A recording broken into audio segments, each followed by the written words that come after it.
आता मागे एक मुलांनी सांगितलं होतं, की बायकोनी मला सांगितलं होतं, की मला शॉपिंग खूप आवडतं. अहो म्हणलं, "मॅडम एवढं शॉपिंग आवडतं हे नव्हतं मला माहिती." किती आवडतं? मी म्हणलं, "किती आवडतं?" तर म्हणे, "अहो प्रत्येक वेळेला आम्ही खरेदीला गेलो, की तिने सांगितलं 50,000च्या खाली माझी खरेदी असणारच नाही." आणि म्हणे ते ड्रेस आणून पडून राहिलेले असतात. मग मला ते वेस्ट वाटतं. मग ती म्हणते, "हा तुमचा पुणेरी विचार आहे." कारण मुलगी कुठली तरी बाहेरची होती. पण असं म्हणण्यात काही पॉइंट नाही असं मला वाटतं.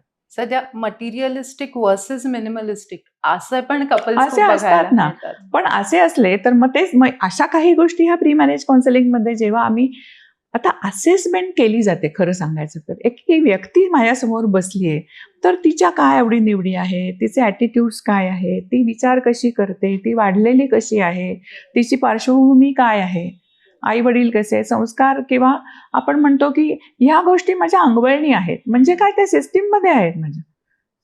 आणि डीएनएत आहेत जवळ-जवळ. हां? डीएनए मध्ये असल्यासारखं. अशा आहेत. मग त्या किती चेंज होऊ शकतील? तुम्ही लग्नानंतर किती बदल स्वतःमध्ये करू शकता? किती बदल तुम्हाला दुसऱ्यामध्ये अपेक्षित आहे? काही गोष्टी अजिबात बदलू शकत नाहीत आणि काही गोष्टी बदलणं शक्य असतं. ह्या गोष्टी दोघांनी मिळून एकत्र येऊन जर आधी ठरवल्या, तर अचानक नंतर शॉक्स आणि सरप्राइजेस असं होणार नाही.